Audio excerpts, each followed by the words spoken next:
अस्सलामुअलैकुम to all of you.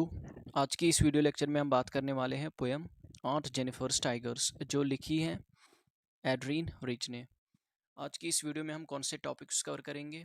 As usual सबसे पहले हम राइटर का एक ब्रीफ इंट्रोडक्शन देखेंगे। उसके बाद जो ये पोएम है इसकी समरी डिस्कस करेंगे। फिर थीम डिस्कस करेंगे। उसके बाद जो ये पोएम है इसकी line by line explanation discuss करेंगे। और लास्टली जो इस पोएम में पोइटिक डिवाइसेस यूज़ हुए हैं तो उनको भी हम डिस्कस करेंगे। इस पोएम के नोट्स आपको टेलीग्राम ग्रुप में मिल जाएंगे। मैं टेलीग्राम ग्रुप की लिंक बोथ डिस्क्रिप्शन बॉक्स और पिन कमेंट में डाल दूंगा, तो आप वहां से फिर ज्वाइन करके डाउनलोड कर सकते हो नोट्स को। तो बिना टाइम वेस्ट किए आज की वीडियो शुरू करते हैं। About poet एड्रीन rich, born in 1929 US and died in 2010। तो जो एड्रीन रिच हैं उसकी बर्थ हुई थी 1929 में यूएस में, और डेथ हुई थी उसकी 2012 में। Adrienne Rich was an essayist, a poet and a feminist hailing from America। तो जो एड्रीन रिच हैं वो एक एसेइस्ट थी, मतलब वो ऐसे लिखती थी। ए पोएट, शायरा भी थी, और फेमिनिस्ट। और कहाँ से थी? अमेरिका से। फेमिनिस्ट एक ऐसा इंसान होता है जो कि इस चीज़ में बिलीव रखता हो कि जो वुमेन्स हैं उनको भी इक्वल राइट्स मिलने चाहिए जैसे एक मैन को मिलते हैं। She became one of the most influential and popular poets in the second half of 20th century। तो वो second half of 20th century मतलब 1950 से ऊपर, तो उस टाइम पे वो मतलब इन्फ्लुएंशियल और पॉपुलर पोइट थी। इन्फ्लुएंशियल मतलब जिसकी वजह से जो बाकी लोग हैं उनके ऊपर भी असर पड़ा, और वो पॉपुलर पोइट बन गई, मतलब मशहूर पोइट बन गई। She had active participation in the contemporary movements movement as a poet. तो उसने मतलब एक्टिव पार्टिसिपेशन लिया, उसने हिस्सा लिया जो भी उस टाइम पे वुमेन्स मूवमेंट हो रही थी। कंटेम्प्रेरी वुमेन्स मूवमेंट मतलब उस दौर में जो भी जो औरतें हैं जो मुहिम चला रही थी, तो उनमें उसने हिस्सा लिया। She conveyed strong resistance to militarism and racism through her work. तो हमें ये भी देखने को मिला उसके जो वर्क है, उसने जो लिखा है उसके ज़रिए से, कि वो मिलिटरिज्म और रेसिज्म के खिलाफ थी। मिलिटरिज्म मतलब कि हमें पता है उस टाइम पे ऑलरेडी कोल्ड वॉर चल रहा था, तो बोथ यूएस एंड यूएसएसआर अपनी आर्मीज को स्ट्रॉन्ग कर रहे थे, तो वो इस चीज़ के खिलाफ थी। एंड सेकंड थिंग जो रेसिज्म है कि कोई ज़ात छोटी है कोई बड़ी है, तो इस चीज़ के खिलाफ भी वो थी। अवार्ड्स रिसीव्ड, उसे कौन से अवार्ड्स मिले हैं? नेशनल बुक अवार्ड उसे मिला है 1974 में, और ग्रिफिन पोइट्री प्राइज 2010 में। उसके जो फेमस वर्क्स हैं उनमें से द डायमंड कटर्स और an atlas of the difficult world, ये फेमस है। About poem Aunt Jennifer's Tigers. The poem Aunt Jennifer's Tigers is written by poet Adrienne Rich in 1951। तो ये जो पोएम है ऑन्ट जेनिफर्स टाइगर्स, ये लिखी है पोएट एड्रीन रिच ने 1951 में। It's a three stanza poem each having four lines known as quatrains. तो ये एक तीन स्टेंजा वाली पोएम है जिसके हर एक स्टेंजा में चार लाइन्स हैं जिनको क्वार्टरीन्स कहा जाता है। मतलब जब एक स्टेंजा में चार लाइन्स हो तो उन्हें क्वार्टरीन्स कहा जाता है। Each quatrain follow a rhyme scheme of AABB। तो जो हर क्वार्टरीन है उसकी जो राइम स्कीम है वो AABB है, या हम ऐसे भी कह सकते हैं कि ये जो पोएम है, एंटायर पोएम जो है, इसकी जो राइम स्कीम है वो है AABB। Aunt Jennifer's Tigers. Summary. The protagonist of the poem, Aunt Jennifer, is doing the embroidery of tigers on the piece of clothing with the needles and wools, which represents fearlessness, confidence, and strength। तो जो protagonist है, protagonist मतलब जो story, जो poem, जो novel का main character होता है, ठीक है, उसे प्रोटेगनिस्ट कहते हैं। और यहाँ पे प्रोटेगनिस्ट जो है वो है आंट जेनिफर। और आंट जेनिफर जो है वो एम्ब्रॉयडरी का काम कर रही है, मतलब सुई और धागे के ज़रिए से एक कपड़े के ऊपर इमेजेस बना रही है। कश्मीरी में समझे, एम्ब्रॉयडरी का मतलब होता है तिल्लागुन। तो वो मतलब सुई और धागे के ज़रिए से एक क्लोथ के ऊपर इमेज बना रही है। और किसकी इमेज बना रही है? टाइगर्स की इमेज बना रही है। और वो टाइगर्स जो है वो क्या रिप्रेजेंट करते हैं? फियरलेसनेस, कि वो किसी चीज़ से नहीं डरते। कॉन्फिडेंस, उनके अंदर बहुत ज़्यादा कॉन्फिडेंस है, तो मतलब वो खुद पे यकीन रखते हैं। स्ट्रेंथ, और वो बहुत ज़्यादा पावरफुल भी है। These tigers are jumping and prancing to move about with quick high steps with great confidence, and they have been described as having a golden yellow color। तो ये जो टाइगर्स हैं इनको दिखाया है कि ये जंप कर रहे हैं, मतलब ये कूद रहे हैं, ये उछल रहे हैं विद ग्रेट कॉन्फिडेंस, कि इनके अंदर कॉन्फिडेंस है, ये किसी चीज़ से नहीं डरते। और इनको ऐसे डिस्क्राइब किया गया है कि इनका जो कलर है वो गोल्डन येलो कलर है, ठीक है। और हमें ये भी पता है कि जो एम्ब्रॉयडरी का काम है वो मतलब या तो सिल्वर में होता है ज़्यादातर या गोल्डन में होता है, तो उस हिसाब से भी इनका कलर गोल्डन ही था। These tigers are described as dwelling a place where someone lives in the world of green as they live in dense forests। तो ये जो टाइगर्स हैं ये कहाँ पे रहते हैं? In the world of green. In the world of green मतलब कि ये फॉरेस्ट्स में रहते हैं, डेंस फॉरेस्ट जो घने जंगल हैं ये उनमें रहते हैं, ठीक है। The tigers are not afraid of the man who are standing under the tree since they are bold, fearless and strong. तो जो टाइगर्स हैं जिनकी इमेज इस क्लोथ पे बनाई गई है वो लोगों से नहीं डरते, उन लोगों से नहीं डरते जो कि एक ट्री के नीचे हैं। मतलब जो शिकारी हैं वो उनसे नहीं डरते क्योंकि वो बोल्ड हैं, वो खतरे का सामना करना जानते हैं, वो फियरलेस हैं, वो किसी चीज़ से नहीं डरते, और वो स्ट्रॉन्ग हैं, वो बहुत ज़्यादा ताकतवर भी हैं। तो यहाँ पे ये जो सारा जो सीन डिस्क्राइब किया गया है ये बेसिकली जो आंट जेनिफर हैं इनने अपना जो क्लोथ है उसके ऊपर बनाया है। Aunt Jennifer is scared and traumatized by the odorless, unpleasant experience of the male-dominated society and her marital life। जो आंट जेनिफर हैं वो डरी हुई हैं और वो सैड हैं, वो इस चीज़ की वजह से क्योंकि उसका ज़िंदगी के साथ एक अनप्लेजेंट एक्सपीरियंस रहा है, क्योंकि वो एक मेल डोमिनेटेड सोसाइटी में रहती है। और मेल डोमिनेटेड सोसाइटी मतलब कि जहाँ पे एक वुमेन को हुकूक पूरे नहीं दिए जाते एंड उसे सप्रेस किया जाता है, ठीक है, उसके साथ जुल्म किया जाता है। एंड हर मैरिटल लाइफ, तो जो उसका हस्बैंड भी था तो वो भी उसे सही से ट्रीट नहीं करता था, वो भी उसे पूरे हुकूक नहीं देता था, जिसकी वजह से वो हमेशा मतलब डरी हुई रहती थी और वो हमेशा सैड रहती थी, दुख में रहती थी। This is why her fingers and hands are fluttering in fear, and this is the reason why she is unable to put the needle through the piece of cloth that she was suppose to be stitching. तो यही वो reason है कि उसकी अब उंगलियां तब कांपती हैं, उसके जो हाथ हैं वो भी कांपते हैं, मतलब इस डर की वजह से। और यही रीज़न है कि अब वो क्योंकि वो इमेज बना रही है इस क्लोथ के ऊपर, तो इसे जो सुई है वो बाहर निकालनी होती थी। अब इसके हाथ जो हैं, इसकी उंगलियां जो हैं वो इतना कांप रही है कि ये अब इस सुई को भी बाहर नहीं निकाल पाती क्योंकि इसे सिलाई करनी रहती थी। Aunt Jennifer was not able to withstand the burden and pressures of the responsibilities that are put on married women। जो Aunt Jennifer हैं वो मतलब इस बोझ को कभी उठा ही नहीं पाई, और जो प्रेशर्स मतलब एक जो रिस्पॉन्सिबिलिटीज़ होती है, जो जिम्मेदारी होती है एक मैरिड वुमेन के ऊपर, जब वो शादीशुदा बन जाती हैं तो उसके ऊपर बहुत सारी रिस्पॉन्सिबिलिटीज़ होती हैं। तो वो रिस्पॉन्सिबिलिटीज़, वो जिम्मेदारी मतलब उन जिम्मेदारियों का उतना बोझ रहा उन पे, और उसकी वजह से उतना प्रेशर था उसकी ज़िंदगी पे, तो वो कभी ये बोझ उठा ही नहीं पाई, वो हमेशा फिर इसी दुख में रहती थी। She felt subjugated, under control, compelled to force somebody, and was not able to express herself freely। तो हमेशा ऐसा लगता था कि वो अंडर कंट्रोल है, मतलब कि उसे कोई और कंट्रोल कर रहा है। मतलब यहाँ पे बात हो रही है उसके हस्बैंड की कि वो हमेशा उसे कंट्रोल कर रहा था, कंपेल्ड टू फोर्स समबडी कि, और उसे हमेशा ऐसा लगता था कि उसे कोई और जो है वो फोर्स कर रहा है किसी चीज़ को करने के लिए। अगर वो किसी चीज़ को खुद से नहीं करना चाहती थी तो उसे फोर्स किया जाता था कि नहीं ये तो करना ही पड़ेगा। And was not able to express herself freely, और उसे मतलब कभी ये मौका ही नहीं मिला कि वो खुद को एक्सप्रेस कर सके। This poem delivers the message even when the protagonist is suffering hugely. तो इस पोइम में स्टिल जो मैसेज है वो डिलीवर हो रही है। अगर हमारा प्रोटैगनिस्ट वो सफ़र कर भी रहा है, अगर उसकी जो ज़िंदगी है वो मुश्किल है, उसकी ज़िंदगी में बहुत सी मुश्किलात का सामना करना पड़ रहा है उसे, बट स्टिल जो मैसेज है वो डिलीवर हो रही है। And might be dead from the outside, तो ऐसा मतलब लगेगा कि जो आंट जेनिफर हैं वो मतलब बाहर से मरी हुई है, क्योंकि वो हमेशा डरी डरी सी रहती है, वो हमेशा दुख में रहती है, तो ऐसा लग रहा है कि वो बाहर से मरी हुई है। But the tigers that exist within her not only help her to survive but also thrive।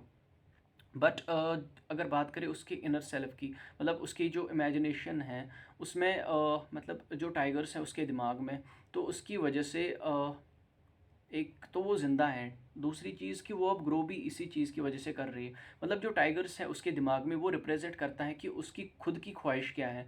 वो खुद फियरलेस बनना चाहती है, कि मतलब किसी चीज़ से नहीं डरना चाहती, वो खुद बोल्ड बनना चाहती है, कि हर किसी चीज़ का सामना करना चाहती है, वो खुद स्ट्रॉन्ग बनना चाहती है। एंड वो जो कैरेक्टर्स हैं, वो जो मतलब ट्रेड्स हैं वो ढूंढती हैं अब, ये जो टाइगर्स हैं मतलब जो टाइगर्स हैं उनमें ढूंढती है ऐसी qualities.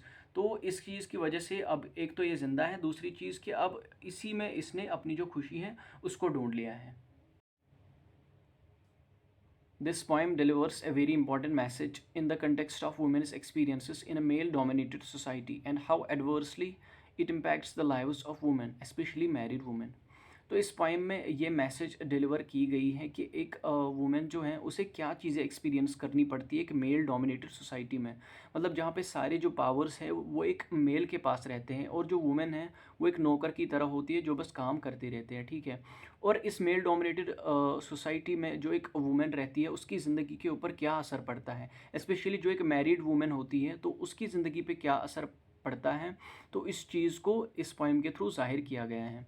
The poem implores the women to bring courage by breaking the shackles and becoming bold and fearless like the tigers। तो इस पोइम में ये इम्प्लोर किया गया है। इम्प्लोर का मतलब कि किसी को रिक्वेस्ट करना, तो जो वुमेन है उनको ये रिक्वेस्ट की गई है कि आप अपने अंदर हिम्मत लाओ। और वो हिम्मत आप कैसे लाओगे कि जब आप जो शैकल्स हैं, जो जंजीरें हैं, जब आप उनको तोड़ोगे। तो बेसिकली यहाँ पे फिज़िकल जो जंजीरें हैं उनकी बात नहीं हो रही है, बट क्योंकि ये जो वुमेन है इनको हमेशा ऐसा फील कराया जाता है कि ये अंडर कंट्रोल हैं, तो आप उस जो चीज़ें आपको कंट्रोल कर रही है तो आप उनसे बाहर आ जाओ।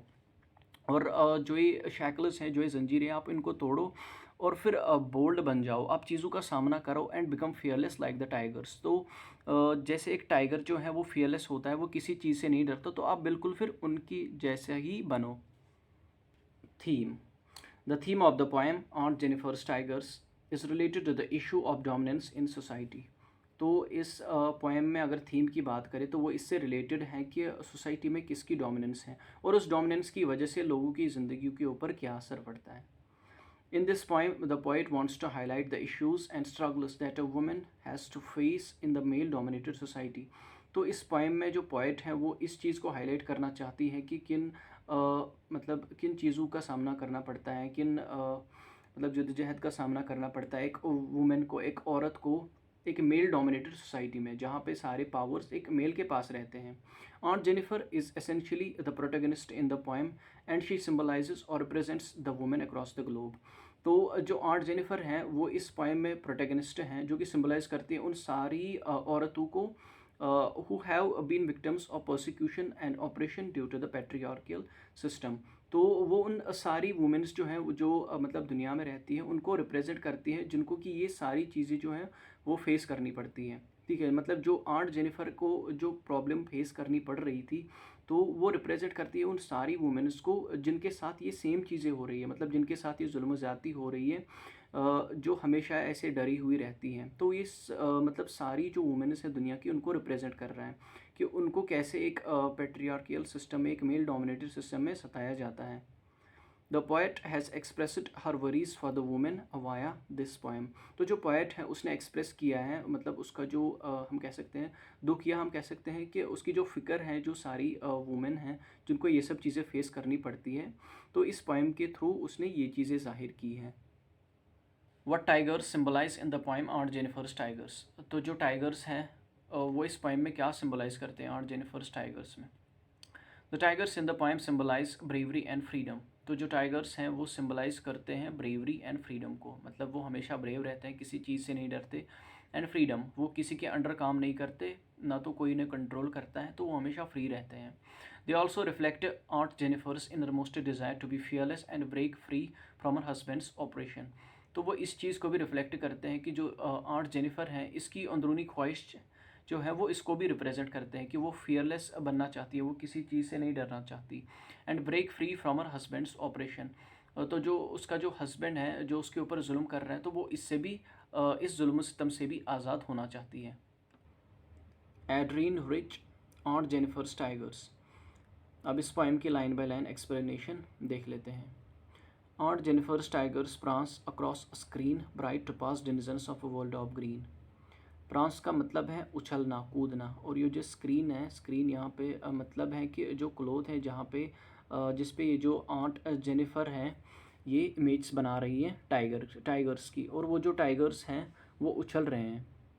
Bright topaz denizens of a world of green. तो जो ब्राइट टोपाज हैं, टोपाज का मतलब है एक प्रेशियस स्टोन जो कि येलो कलर की होती है, ठीक है। डेनिजन्स मतलब लोग या जो जानवर हैं जो कि एक पर्टिकुलर जगह पर रहते हैं, ठीक है। जैसे सिटीजन्स जो हैं वो सोसाइटी में रहते हैं, वैसे ही डेनिजन्स जो कि एक पर्टिकुलर जगह पे रहते हैं। और यहाँ पे जो डेनिजन्स हैं उनको रेफ़र किया, मतलब जो टाइगर्स हैं उनको रेफ़र किया है एज डेनिजन्स। और वो इस पर्टिकुलर जगह पे रहते हैं। वो पर्टिकुलर जगह जो है वो क्या है, अ वर्ल्ड ऑफ ग्रीन, मतलब फॉरेस्ट्स। तो जो टाइगर्स हैं उनको दिखाया है कि वो फॉरेस्ट्स में रहते हैं। और Jennifer's tigers prance across a screen bright topaz denizens of a world of green, मतलब जो 8 जेनिफर के जो टाइगर हैं जो वो इमेज बना रही हैं इस क्लोथ के ऊपर जो उछल रहे हैं, वो येलो कलर के हैं और वो रहते हैं फॉरेस्ट में। They do not fear the man beneath the tree, they pace in sleek chivalric certainty. जो मतलब ये टाइगर्स हैं ये नहीं डरते उन इंसानों से जो कि एक ट्री के नीचे हैं, मतलब जो शिकारी है ये उनसे नहीं डरते। They pace in sleek chivalric certainty, pace का मतलब कि धीरे चलना, स्लीक मतलब स्मूथ, शिवल्रिक मतलब कि एक मैन का अच्छा और काइंड बिहेवियर होना टुवर्ड्स वुमेन। तो यहाँ पे मतलब मीनिंग है इसकी कि जो ये टाइगर्स थे अगर चाहिए मतलब किसी चीज़ से नहीं डरते ये, मतलब इंसानों से भी नहीं डरते, but at the same time ये जेंटल भी थे। यहाँ पे कौन से पोएटिक डिवाइसेस यूज़ हुए हैं, सबसे पहले देख लेते हैं मेटाफर। मेटाफर का मतलब होता है कि जब दो अनरिलेटेड चीज़ों को हम डायरेक्टली कंपेयर करते हैं तो उसे मेटाफर कहते हैं। ब्राइट टोपाज जो है वो यहाँ पे मेटाफर यूज़ हुआ है जो कि रिप्रेजेंट करता है जो टाइगर्स हैं उनके येलो कलर को। जब बिगिनिंग का वर्ड या ग्रुप ऑफ वर्ड सेम हो सेवरल लाइंस में तो उसे एनाफोरा कहते हैं। एग्जाम्पल के थ्रू समझ लेते हैं, जैसे थर्ड और फोर्थ लाइन में जो बिगिनिंग का वर्ड है वो है थर्ड में भी दे हैं और फोर्थ में भी दे हैं, तो ये एनाफोरा है क्योंकि जो बोथ जो लाइंस हैं 3 एंड 4 ये स्टार्ट होती हैं एक ही वर्ड से जो कि हैं दे। तो बेसिकली यही होता है एनाफोरा। डेफिनेशन भी है, anaphora is the repetition of one word और a group of words at the beginning of several lines. तो यहाँ पे जो एनाफोरा यूज़ हुआ है वो है दे। Aunt Jennifer's finger fluttering through her wool, find even the ivory needle hard to pull। यहाँ पे जो फ्लटर है उसका मतलब है कांपना, जो आइवरी है उसका मतलब है जो हाथी के दांत होते हैं तो उसे आइवरी कहते हैं, ठीक है।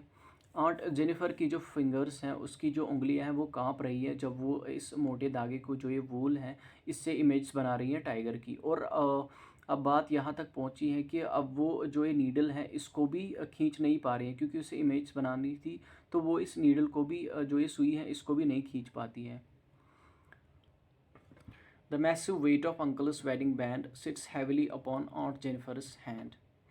वेडिंग बैंड मतलब वेडिंग रिंग। तो massive weight of uncle's wedding band, तो जो बहुत ज़्यादा वज़नी जो अंकल की जो रिंग थी जो उसने आंट को शादी के टाइम पे दी थी वो बैठ रहा है या उसका बहुत ज़्यादा वज़न पड़ रहा है आंट जेनिफर के हाथों पे। तो बेसिकली यहाँ पे मतलब है कि जब इन्होंने शादी की थी तो उसकी वजह से जो रेस्पॉन्सिबिलिटीज़ आई, जो प्रेशर्स आए आंट जेनिफर के ऊपर, वो उन मतलब रिस्पॉन्सिबिलिटीज़ को, उन रिस्पॉन्सिबिलिटीज़ का जो बोझ था उसके ऊपर, जो जिम्मेदारियों का बोझ था उसके ऊपर, तो वो उनको कभी उठा ही नहीं पाई फिर।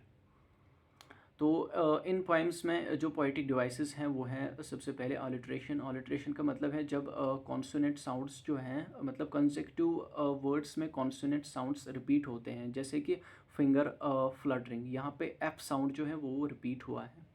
एंड सेकंड जो यहाँ पे पोएटिक डिवाइस हैं वो है पर्सोनिफिकेशन। तो पर्सोनिफिकेशन कहाँ पे है, लास्ट की जो 2 लाइन्स हैं, the massive weight of uncle's wedding band sits.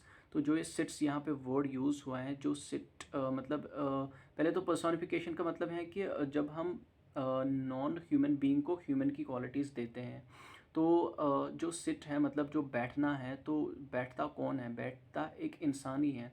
तो यहाँ पे बट बैठने की क्वालिटी दी है कि जो वेडिंग रिंग है उसका जो वज़न है वो पड़ रहा है, वो हैवीली पड़ रहा है आंट जेनिफर के हैंड पे, उसके हाथों पे। तो वो बैठ रहा है उसके हाथों के ऊपर, मतलब वो जो वज़न है, वो जो बहुत ज़्यादा वज़नी जो अंकल की रिंग है वो बैठ रहा है आंट जेनिफर के हैंड पे।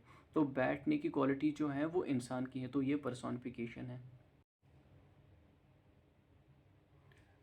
When aunt is dead, her terrified hands will lie, still ringing with orders she was mastered by। तो जब आंट जेनिफर जो है जब वो मर भी जाएगी तो उसके जो हाथ हैं, उसकी जो बॉडी है वो ऐसे ही पड़ी रहेगी, स्टिल रिंग्ड। उसके हाथों में तब भी वो अंगूठी जो है, अंगूठी का जो वज़न है, जो रिस्पॉन्सिबिलिटीज़ हैं वो तब भी उसके ऊपर रहेगी, विद ऑर्डल्स। ऑर्डल्स मतलब जो उसने अनप्लेजेंट एक्सपीरियंस देखा था अपनी ज़िंदगी में, तो वो स्टिल तब भी रहेगा। शी वॉज मास्टर्ड बाय, तो उसे ऐसा फील किया जाता था कि वो हमेशा मतलब किसी और के कंट्रोल में है। तो उसके मरने के बाद भी ये सारी जो चीज़ें हैं, ये जिम्मेदारियाँ जो हैं, मतलब वो सारी चीज़ें उसके साथ रहेगी। The tigers in the panel that she made will go on prancing, proud and unafraid. तो इससे पहले जो हमने चीज़ें देखी कि जब वो मर भी जाएगी तो तब भी वो सारी जो बुरी चीज़ें हैं वो उसके साथ रहेगी। जो मतलब जो वज़न था उस एंगेजमेंट रिंग का वो तब भी उसके साथ रहेगा, जो रिस्पॉन्सिबिलिटीज़ थी वो तब भी रहेगी। बट इसके बाद क्या दिखाया है कि बट जो उसने टाइगर्स बनाए थे उस पैनल, मतलब जो उसने उस क्लोथ के ऊपर जो टाइगर्स की इमेज बनाई थी, विल गो ऑन प्रांसिंग, मतलब कि वो कूदेंगे, वो उछलेंगे, वो प्राउड होंगे, उनको अपने आप पे फ़ख्र होगा। जो इमेज मतलब टाइगर्स की इमेज होगी उनको अपने आप पे फ़ख्र होगा। And they will be unafraid, वो किसी भी चीज़ से नहीं डरेंगे। इन लाइन्स में जो पोइटिक डिवाइस यूज़ हुए हैं तो उसके ऊपर अब बात करेंगे। Synecdoche, a poetic device in which a part is made to represent the whole. एक ऐसा पोइटिक डिवाइस जिसमें रेफ़र तो किया जाता है एक पार्ट को, बट वो रिप्रेजेंट करता है होल को। तो एग्जाम्पल के थ्रू समझ लेते हैं, ऐसे क्लियर नहीं होगा, एग्जाम्पल के थ्रू अच्छे से क्लियर होगा। तो जो पहली लाइन है, when aunt is dead her terrified hands will lie, जब आंट जो है जब वो मर जाएगी, her terrified hands will lie, उसके जो हाथ हैं तो वह ऐसे पड़े रहेंगे। तो बेसिकली ऐसे दिखाया, वहाँ पे दिखाया हाथ, खाली हाथ जो है वो पड़े रहेंगे। बट जब वो मर जाएगी उसके हाथ ही नहीं बल्कि उसकी जो पूरी बॉडी है तो वो पड़ी रहेगी। तो यहाँ पे मतलब रेफ़र तो किया गया था खाली हैंड्स को, मतलब खाली हाथों को रेफ़र किया गया था। बट यहाँ पे जो हाथ हैं वो रिप्रेजेंट करते हैं होल बॉडी को। तो आई होप कि आपको सिनेक्डिकी क्लियर हो गया होगा। यहाँ पे जो हैंड्स हैं उनको यूज़ किया गया है as synecdoche, as a poetic device. तो इसके साथ ही आज की वीडियो यहीं पे ख़त्म होती है। आई होप कि आपको सारी चीज़ें अच्छे से समझ में आ गई होगी। वीडियो अच्छी लगी हो तो प्लीज़ वीडियो को लाइक कीजिए, कमेंट कीजिए, शेयर कीजिए and don't forget to press the notification bell. Have a nice day.